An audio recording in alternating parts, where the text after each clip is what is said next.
You know, the perfect season is the unicorn. Everyone wants it, but like hardly anyone gets to see it.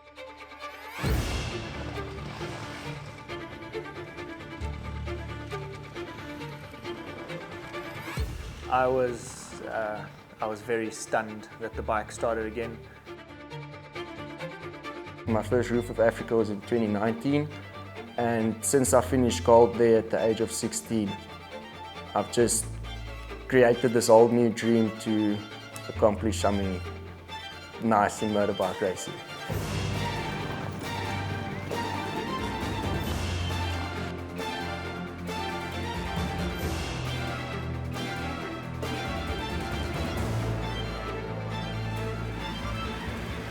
Going into a new start of a season, the class championship in my class, in my case it's OR2, that's always my main focus. But as soon as I realize I have the speed or the potential, I can always push and go for that overall, because everyone looks at the overall at the end of the day. You could be winning your class but still only in 20th overall.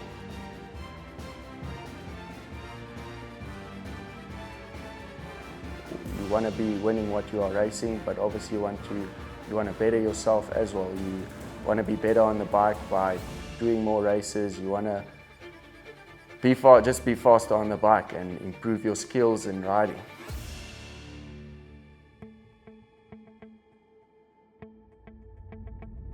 There's so much that goes into making someone a successful athlete: hard work, determination, skill, talent, the right family backing, financial backing. You know, there's really just all these different aspects that have to come together and mesh in order for someone to actually make a career out of racing motorbikes. When you start your bike up and you get out there into the outdoors on your track or course or out into the wild, it's just, you become one with it, and it's you ideally always want the best for whatever your goal is going to be, whether that be stress relief or going for national championships. It's just it's a real great escape that we get, and it's just a thrill that you can't find anywhere else. On the professional guys, they are, like I said, doing everything in their powers to be a better version of themselves, and that's setting goals ideally for the end of the year, and that's to be wearing that #1 jersey. But there's just a lot of steps along the way that these guys take in order to reach their goals, and a motorcycle racer is just striving to be a better version of himself every time he gets on the motorcycle.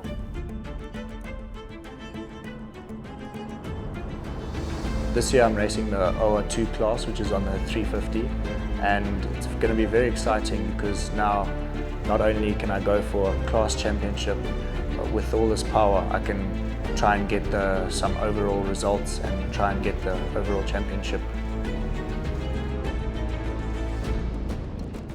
There's quite a few favourites in this, the cross country this year.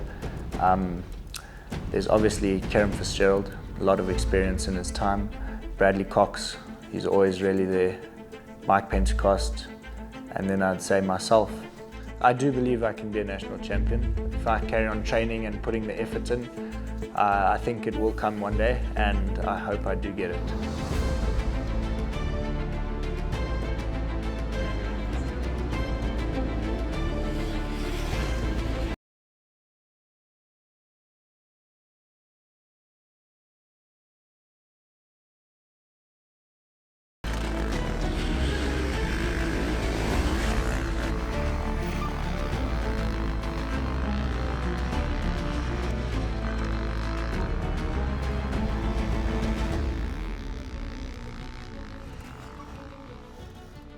So my season, definitely, it's ups and downs. You can't just have ups the whole time.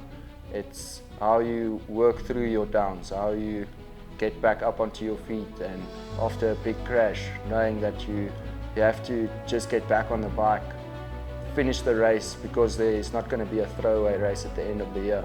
If you fall out now, your whole championship for the whole year means it's done. So I think just getting yourself up again from where you were and looking back at where you were, I think that definitely wants to be done.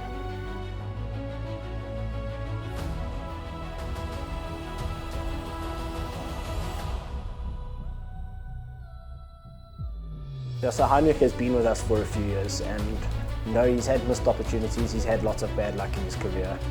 I firmly believe last year he should have been in the title chase, and he had a knee injury that put him on the couch for 6 months.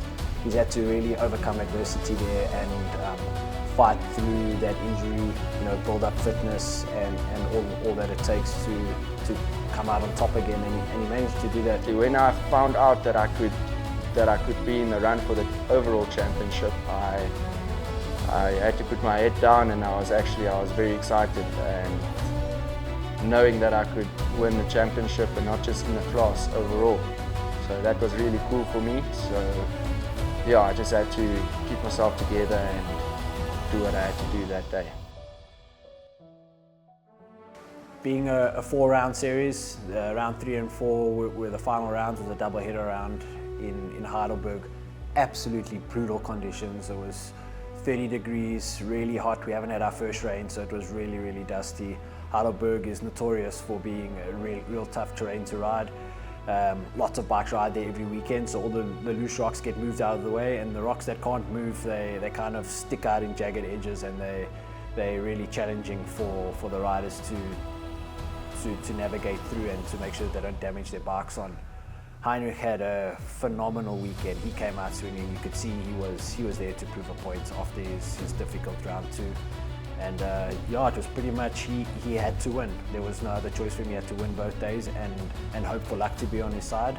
And yeah, he went out and won both overall. So on an E1 bike and FE250, it's extremely difficult to do that. And yeah, he showed he's got the speed, he's got the fitness, he's got the determination.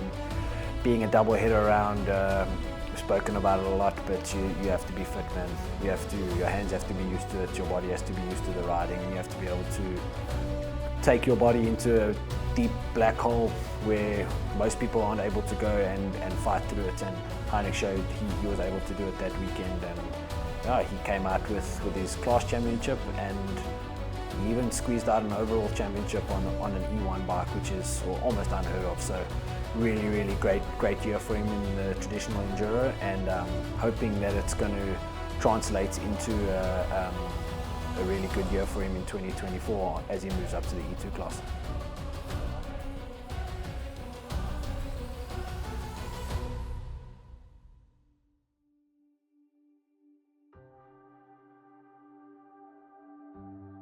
So round 2 wasn't the best day for me. I had a bit of a crash and managed to pull myself together to at least get my points for the championship and get my bike to the finish line.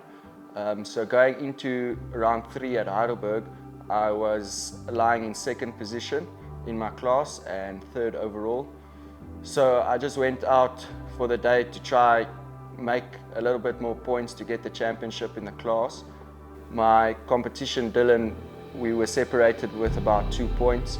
He unfortunately, he had a crash and he hurt his finger really bad. So he then fell out the championship for the last round of the traditional enduro, which then put me into first position and then into 2nd overall. So then I went into the last round the next day with this clear head, hoping I can take the championship and in my class and championship overall.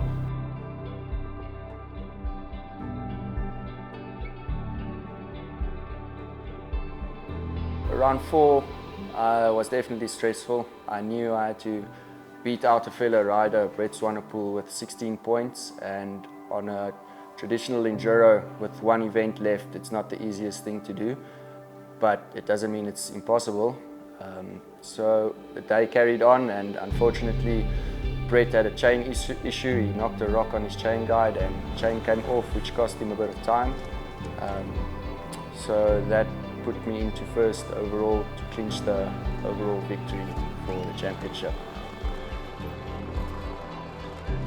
His weekend really just went from strength to strength. Round 4 he then started in front, and yeah, he managed to check out from there and just maintain his race, maintain the lead and come out on top. He had quite a bit of pressure on the last lap. William Slater caught right up to him. He actually passed him at a stage, and essentially that pass was for the championship. it came down to 9 seconds. A whole year's worth of racing came down to a 9-second lead at the end of it, which gave him the title. So he performed phenomenally under pressure, which is really good for someone of his age. And yeah, I think if he can build on that moving forward into 2024, he's going to be a fantastic enduro rider and have another great season. Something I've been working really hard for numbers of years, and I told myself I finally did it, and it was really cool. My friends started spraying me with champagne and all cheering for me, and it was a special moment for me.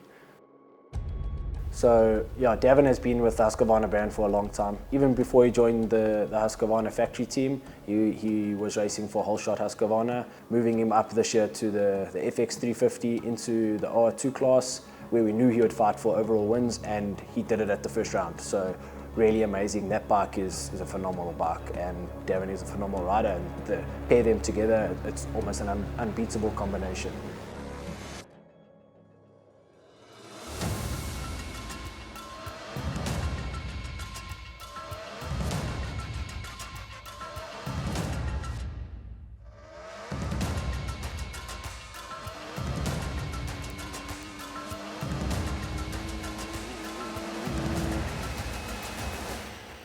So in a 5-round series, it's really unheard of to win a championship early.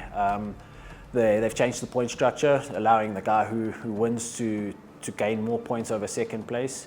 The reason behind doing that was so that if you have a really bad round, you can make up points. But they didn't take into consideration that if you win the first 3 rounds, you might wrap up the championship in the 4th round early. Round 3 and 4 was a double header in Freiburg. Thankfully, in the first day, I managed to get the fastest time trial overall, not only just my class, and it went really well. I enjoyed the day a lot. It was tough but good, and I ended up with first in class and overall for the day on round 3.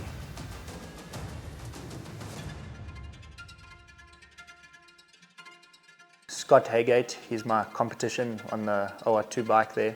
We were battling quite hard, and unfortunately he had a bit of a tumble and broke his thumb, so that put an end to his championship there, unfortunately for him.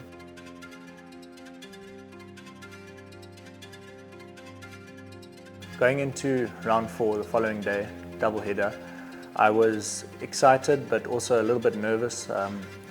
Throughout the day I just knew I had to keep it on 2 wheels and ahead of everyone in order to win the OR2 championship, which I ended up doing that day, and go into the points lead for the OR overall championship.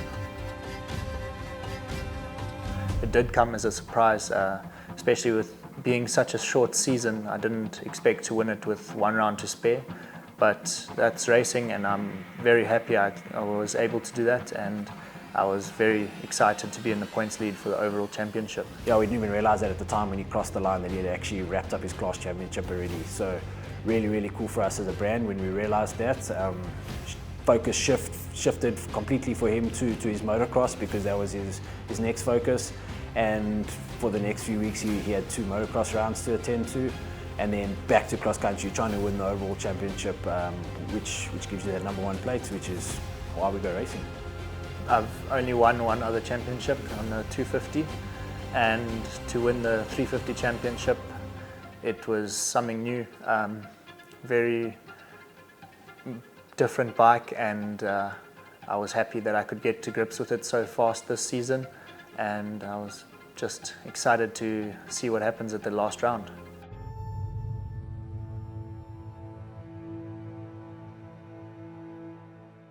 Going towards round 5, it was held in Bloemfontein. The first time I raced there in my life, besides the motocross track, but completely different. This was very tight in the beginning, and then it opened up onto some of the longest straights I've ridden. I was feeling very, very positive about this last round, and I knew I could do it, and I was very excited to try and tie down that win for the overall victory. Davin had already wrapped up his class championship, but he was really going for the overall, everything to play for. It was pretty much winner takes all, And yeah, that's what it ended up being. That the overall championship changed so many times throughout the day. It was crazy, man. It's, lots of people have been in this game for a long time, and they all said this was the craziest round to go to. They couldn't believe all the adversity that all the riders were faced with.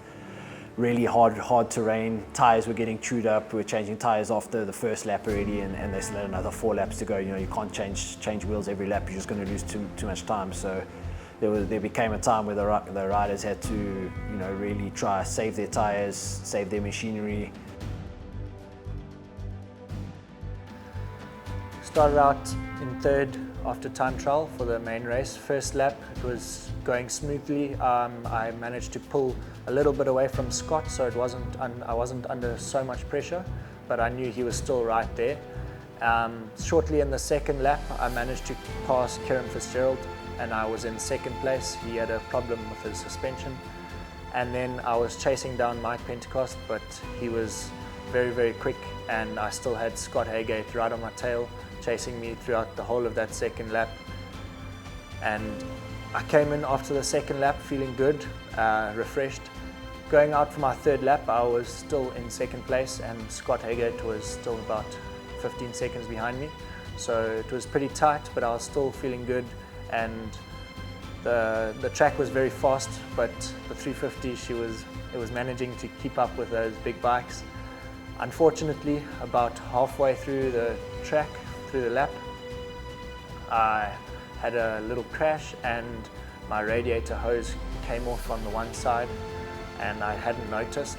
So I carried on riding, and the bike started to splutter and misfire, where eventually it actually just stopped, and Scott came past me, and I thought my race was over. I didn't know what had happened, and luckily somehow the bike started again, and I got back into the pits where they quickly saw that it was the radiator hose that had come off, and everyone thought the bike wouldn't start, but just putting it back on and filling up the radiators, it somehow started and was running fine.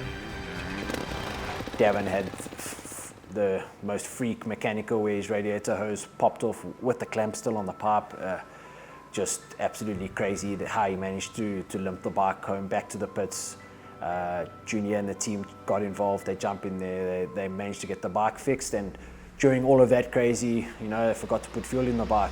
I was very frustrated at the time as well, but luckily I managed to just keep it together, because I knew with 2 laps still to go, I could catch up to where I needed to be in order to win. And then unfortunately, when I realized there was no fuel, that's where it kind of hit me again, and I realized that I wouldn't make it.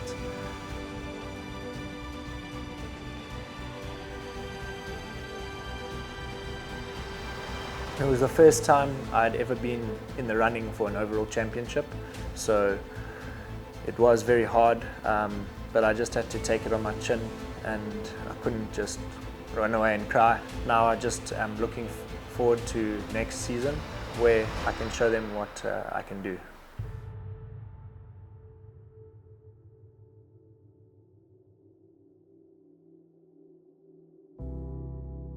So when I'm on the bike racing, motocross or enduro, whatever it might be, you are, say, drawn out of the real world, because you're going into this, it is ideally somewhat of a dream world.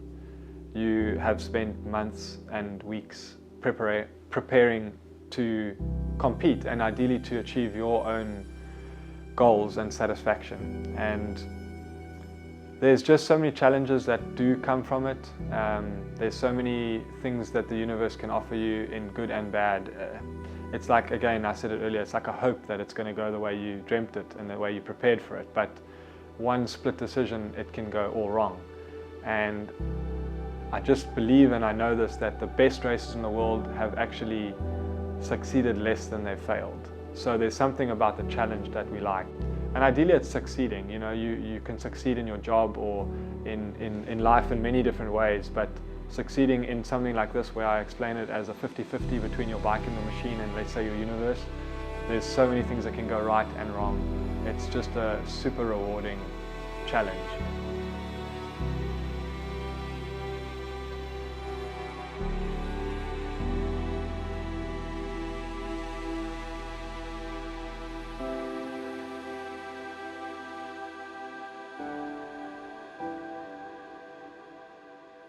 again, people might say you sit on a bike and turn this throttle and it goes forward, but when I ride, I film with a GoPro in a pretty cool angle that shows how hard the bike works. And one of my family members mentioned to me the other day, like, I can't believe how much that bike moves around. And I was like, yeah, I don't sit here and ride. So anyone that tells you that this is a sport that you just have an engine and it takes you around the track by turning the throttle, they don't understand. It's a full 130 kg motorcycle with inertia to it. So inertia means that it's got G-forces with the momentum that the bike's taking. So bumps, ruts, rocks, mountains, all these things. And it's definitely hard, again. And you're competing with, let's say in an ideal world, there's 40 other people. They have the same mentality. So it's not like you're competing against yourself. You are competing against a whole bunch of other people. So it's challenging. And again, life throws lots of challenges at you. And I do feel that sport in general, but motorcycling is you can't beat it, in my opinion.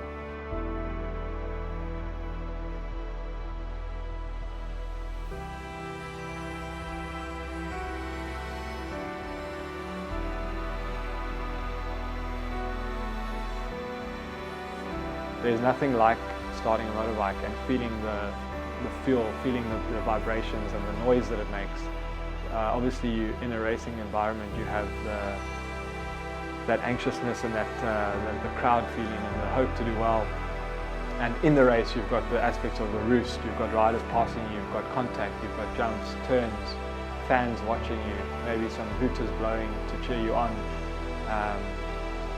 The rush of stopping at a DSP for extra fuel and making sure you've got the right amount of fuel to continue the race, calculating stuff.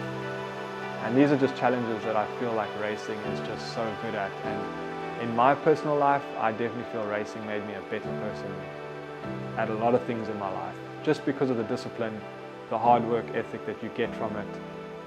Without motorbikes, I don't know where I'd be today, and I don't know if I'd have the characteristics that I've been able to get. Something about it just draws you back, that emotion, the feeling, it's through your spine, your hairs stand up. It's just, yeah, do it for a few years and you're in it, whether you're an absolute beginner or you're a seasoned professional. There's something in it that draws you back and just sets personal goals that you're able to go and achieve on a pretty cool piece of equipment.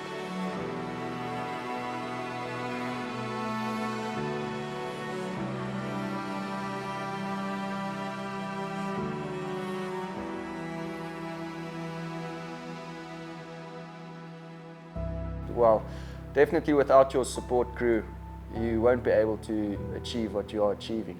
So I take off my hat to each and every person that supports me and helps me in my racing. I couldn't have done it without them, my friends, my family, Husqvarna, ZA, just everyone that supports me, helps me. You can't be winning championships without any support crew. So yeah, I just want to take my hat off and big thanks to everyone.